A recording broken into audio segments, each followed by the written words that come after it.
up our men's quarterfinal matchup featuring Greg Peteraitis from Toronto. He is a bank auditor, averaged 274 points per game coming into this one. He'll meet Stony Creek's John Willock, 276, so this plans to be a very tight match, and both have been close in qualifying. The winner assured of $750, the runner-up $500. Willock versus Peteraitis, and Greg set to start it off. Well, he's going to bowl the one frame, as was John's choice, and John has chosen to finish first as well. So Greg bowls the one frame, then John will bowl two. John had a big day today. Greg had a better day yesterday. So we'll see if this has a bearing on it. And today John was 1478. Greg was only 1313. And in the middle, John threw 1,000 for 3 games. And that's what projected him right from the middle of the field up to the top here. Greg, however, on a bit of a roll, had to win 2 games to make it this far earlier this afternoon. Won 2 games, beat Rick Moran, who comes down from Ottawa. Beat him 278 to 253, and then got by Mickey Piker a little bit easier, 313 to 196. And but they've had an hour's wait since then, and now they're coming over here. And John said he was really looking forward to this game. He's played Greg once before and lost to him, but he's keen to play and got it sorted out today. And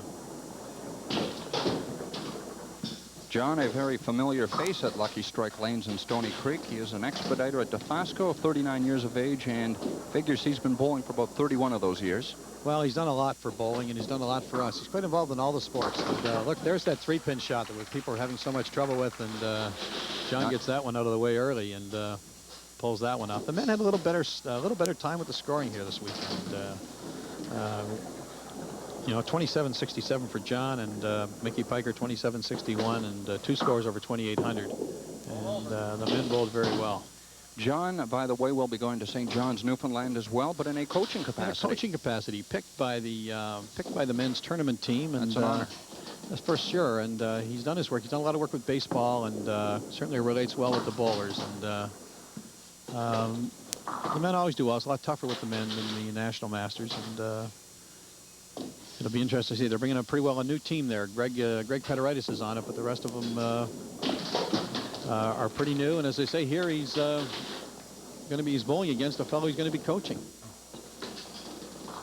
Peteraitis has won 4 Masters events, so this makes this tournament ever so special. The 5th means a diamond in the center of that coveted ring. Yeah, a large diamond, and something the bowlers certainly look for. They seem to not think about the money when they're up there. Everybody wants to wear the Master Bowler's ring as a symbol of tournament victory, and it can always be a big barrier to get that 5th victory. Regardless of where Greg finishes in this event, he's stepped up 1 from last year where he placed 6th, just missed out on qualifying for the television matches. Well, he's done very well. He speeded his ball up a little bit this year. You see he's holding it pretty high. Brings it up. Throwing it a little bit harder this year, but boy, the fellas are fencing back and forth here and not going very far. Headpin chop off and a headpin as they stumble out of the gate here, literally. Greg will be going to his 5th Master Nationals in St. John's. He was the 2nd best aggregate score in the province. Certainly one of the men favorites. Oh, one of the top bowlers all the time. I know he was in Newfoundland with us in '82, the last time we were there. We're in Corner Brook, and certainly part of the team down there. And picks up 13, goes through the 3rd at 43. Is a little slow match, similar to what the lady said last time with Brenda and Shirley. And John here wants to get something started. And the strikes will be there because he threw too many strikes today to not have them here in this game. And John being nice and tall, the nice reach, and able to lay the ball out on the lanes. Had a high game in this tournament of 353, as we mentioned at the top of the match. 276 average coming into the game. Has had 2 perfect games over his career and a 448 at Sherwood Lanes in Hamilton. I saw the 448 game. The pin was down and stood back up again. We were bowling right there, and it was an amazing shot, one of the most special shots I've seen in 5-pin bowling.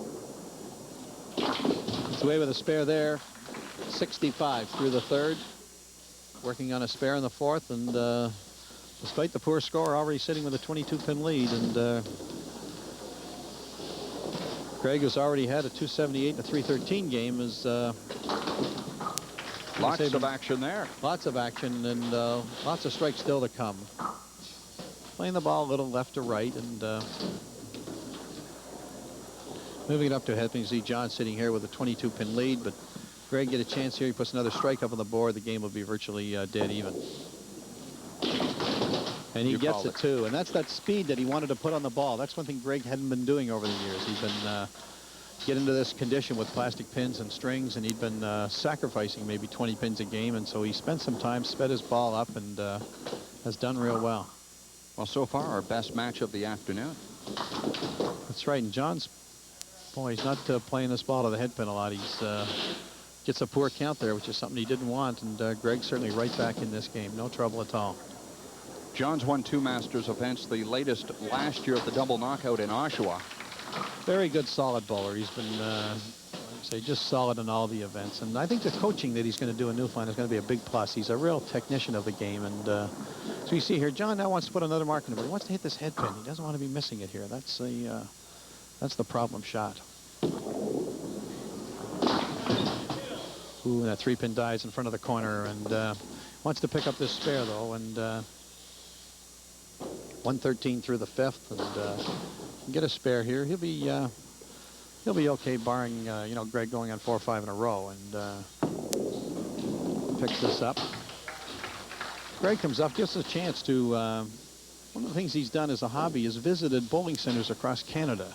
He was going over that. I know in Red Deer, he took time out during some of the off hours to visit another one of the bowling centers. And mentioned to me he's bowled in 213 centers across the country, and that's phenomenal. Exactly, and he's just done really well visiting and logs them all. I think he marks them all down and knows where he's been, and loves the sport. Just loves it. He's one of the fellows who's done a lot of practicing. He's been able to put some extra time into the game, and picks up that spare, which after missing the head pin brings him to 108, and they're 5 pins apart after 5 frames. John Willock leading 113 to 108 as the game is that close, and waiting for one of them to break loose.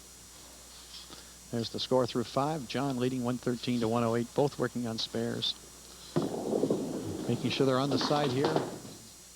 Those are the shots that hurt, because you lose on the count, and this spare becomes most difficult. Well, despite that last shot, Greg told me prior to the match that the lanes here have been playing great. Well, they've been playing great. I bowled with him as well. Brendan and I we were all in the same lanes, and like I said, they played well for all of us. And now Greg finds himself in a little bit of a hole here as he wants to pin this 15, and John though moves into the driver's seat and has a chance to control his own destiny here in these next 2 frames. Interesting match for you to commentate on. You'll be playing the winner, and wow, a conflict of interest, but who would you like to play? I don't think that really matters at this stage. I'm not really too concerned. It's certainly going to be a pleasure for me to be on the lanes, and so I've certainly done enough commentating from the booth, and I'm looking forward to playing either one of them. And as I say, I don't think at this stage it's really going to matter. No, when you get this far. Oh, plenty of play, and it paid off. Well, that's right. And John's, like I say, he's able to control his own destiny here, and he's just moving ahead now as he gets 1 frame up, and 143 through the 6th and on the strike. And what John wants to do here is be able to put put a mark on the board here and take a 30-pin lead. Avoid the middle.